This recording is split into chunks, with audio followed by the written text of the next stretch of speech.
Ladies and gentleman, Karnataka ಕಾಂಗ್ರೆಸ್ಗೆ ಈಗ ಸಂಕಷ್ಟ ಎದುರಾಗಿದೆ. ಕಾಂಗ್ರೆಸ್ ಹೈಕಮಾಂಡ್ಗೆ ಬಿಗ್ ಶಾಕ್ ಎದುರಾಗಿರೋದು. ಹಾಗಾದರೆ ಕರ್ನಾಟಕ ರಾಜ್ಯಕ್ಕೆ ಎದುರಾಗಿರುವಂಥ ಸಂಕಷ್ಟ ಆದ್ರೇನು?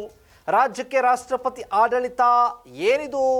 ಕಾಂಗ್ರೆಸ್ ಅದು ಕೂಡ ರಾಜ್ಯ ಕಾಂಗ್ರೆಸ್ನಲ್ಲಿ ಕುರ್ಚಿ ಕದನದ ವಿಚಾರದಿಂದ ಈಗ ಕಾಂಗ್ರೆಸ್ಗೆ ಇದೇ ವಿಚಾರದಿಂದ ಸಂಕಷ್ಟ ಎದುರಾಗುತ್ತಾ ಅನ್ನುವಂಥ ಪ್ರಶ್ನೆ.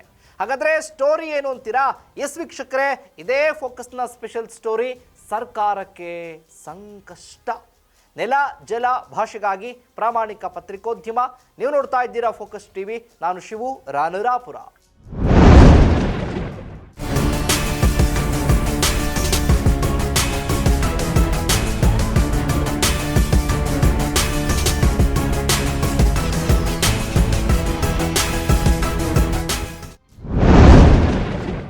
ರಾಜ್ಯ ಕಾಂಗ್ರೆಸ್ನಲ್ಲಿ ತಾರಕಕ್ಕೇರಿದೆ ಕುರ್ಚಿಯ ಕದನ. ರಣರೋಚಕ ಘಟ್ಟದತ್ತ ರಾಜ್ಯ ಸರ್ಕಾರ ಈಗ ಬಂದು ನಿಂತಿರೋದು. ಸಿದ್ದು ಬಜೆಟ್ ಮಂಡಿಸದಂತೆ ಡಿ.ಕೆ. ಶಿವಕುಮಾರ್ ಮೆಗಾ ಪ್ಲಾನ್ ಮಾಡ್ತಾ ಇದ್ದಾರೆ ಅನ್ನುವಂಥದ್ರ ಜೊತೆಗೆ ರೆಸಾರ್ಟ್ ರಾಜಕಾರಣಕ್ಕೆ ಮುಂದಾಗಿದ್ದಾರೆ ಡಿ.ಕೆ. ಅಂಡ್ ಟೀಮ್ನವರು. 40 ಶಾಸಕರೊಂದಿಗೆ ಡಿ.ಕೆ. ರೆಸಾರ್ಟ್ ಪಾಲಿಟಿಕ್ಸ್ ಅನ್ನ ಮಾಡಿಕೊಂಡಿದ್ದಾರೆ ಅನ್ನೋದು ಕೂಡ ಕಾಂಗ್ರೆಸ್ ವಲಯದಲ್ಲಿ ಚರ್ಚೆ ಆಗ್ತಾ ಇರುವಂಥ ವಿಚಾರ. ಇಲ್ಲಿ ಬಜೆಟ್ ಅಧಿವೇಶನಕ್ಕೆ ಕೇವಲ 6 ದಿನಗಳು ಮಾತ್ರ ಬಾಕಿ ಉಳ್ಕೊಂಡಿದೆ. ಬಜೆಟ್ ಅಧಿವೇಶನದಲ್ಲಿ ಶಾಸಕರ ಗೈರಾಗುವಂತಹ ಸಾಧ್ಯತೆ ಕೂಡ ಇದೆ. ಅಕಸ್ಮಾತ್ ಆ ರೀತಿ ಏನಾದರೂ ಕೂಡ ಘಟನೆಗಳು ನಡೆದಿದ್ದೇ ಆದಲ್ಲಿ ಸಂಕಷ್ಟ ಸರ್ಕಾರಕ್ಕೆ ಕಟ್ಟಿಟ್ಟ ಬುತ್ತಿ. ಡಿ.ಕೆ. ಸಿದ್ದು ಕಿತ್ತಾಟದಲ್ಲಿ ಸರ್ಕಾರಕ್ಕೆ ಕುತ್ತು ಬರೋದು ಕೂಡ ಗ್ಯಾರಂಟಿ. ರಾಜ್ಯದಲ್ಲಿ ರಾಷ್ಟ್ರಪತಿ ಆಡಳಿತ ಬರುವಂಥದ್ದು ಸಾಧ್ಯತೆಗಳು ದಟ್ಟವಾಗಿದೆ. ರಾಷ್ಟ್ರಪತಿ ದ್ರೌಪದಿ ಮುರ್ಮು ಅಡಿಯಲ್ಲಿ ರಾಜ್ಯ ಕಾಂಗ್ರೆಸ್ ನೇತೃತ್ವದ ಸರ್ಕಾರಕ್ಕೆ ಸಂಕಷ್ಟ ಇದೆ. ಯಾಕಂದ್ರೆ ಸರ್ಕಾರ ಏನಾದ್ರೂ ಕೂಡ ಪತನ ಆಗೋದ್ರೆ ರಾಷ್ಟ್ರಪತಿ ಆಡಳಿತ ಫಿಕ್ಸ್ ಅಂದ್ಕೊಳ್ಬಿಡಿ.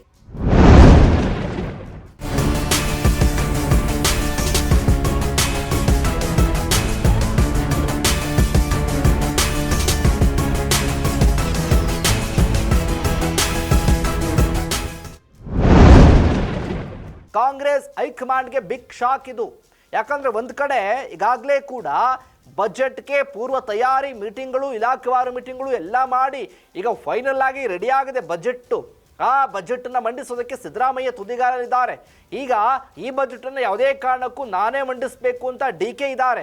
ಈ ನಡುವೆ ಈಗಾಗಲೇ ಕೂಡ ಬಣಬಡಿದಾಟ ಜೋರಾಗಿದೆ. ಸಿದ್ದರಾಮಯ್ಯವರ ಬಣದವರು ಈಗಾಗಲೇ ಕೂಡ ಫಾರಿನ್ ಟ್ರಿಪ್ನಲ್ಲಿದ್ದಾರೆ. ಅವರು ಬಜೆಟ್ ಅಧಿವೇಶನಕ್ಕೆ ಬರ್ತಾರಾ, ಬಜೆಟ್ನಲ್ಲಿ ಪಾಲ್ಗೊಳ್ತಾರಾ ಅನ್ನೋದು ಒಂದು ಕಡೆ ಪ್ರಶ್ನೆ. ಇದರ ಜೊತೆಗೆ 40 ಶಾಸಕರು ಈಗಾಗಲೇ ಡಿ.ಕೆ. ಬಣದಲ್ಲಿ ಗುರುತಿಸ್ಕೊಂಡಂಥವರು ರೆಸಾರ್ಟ್ ರಾಜಕಾರಣ ಶುರು ಹಚ್ಕೊಂಡಿದ್ದಾರೆ.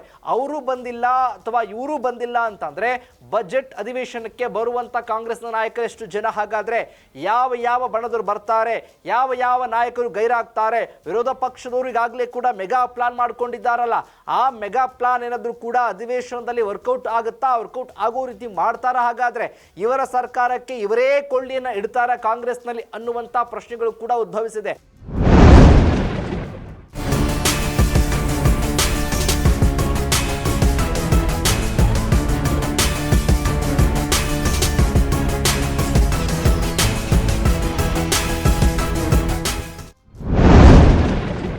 ಬಜೆಟ್ ಅಧಿವೇಶನದಲ್ಲಿ ಏನಾಗುತ್ತೆ? ಪಾಲ್ಗೊಳ್ತಾರಾ? ಪಾಲ್ಗೊಳ್ಳೋದೇ ಇಲ್ವಾ? ಸರ್ಕಾರ ಪತನ ಆಗುತ್ತಾ? ಸರ್ಕಾರಕ್ಕೆ ಸಂಕಷ್ಟ ತಂದೊಡ್ಡುತ್ತಾ? ಅಥವಾ ರಾಷ್ಟ್ರಪತಿ ಆಡಳಿತ ಬರುತ್ತಾ ಅನ್ನೋದು ಈಗ ಸಿಕ್ಕಾಪಟ್ಟೆ ಕ್ಯೂರಿಯಾಸಿಟಿಯನ್ನು ಮೂಡಿಸ್ತಾ ಇದೆ. ಏನಾಗುತ್ತೆ ಕಾದು ನೋಡೋಣ. ಇದಾಗಿತ್ತು ಫೋಕಸ್ನ ಸ್ಪೆಷಲ್ ಸ್ಟೋರಿ. ನೆಲ ಜಲ ಭಾಷೆಗಾಗಿ ನೋಡ್ತಾ ಇರಿ ಫೋಕಸ್ ಟಿವಿ.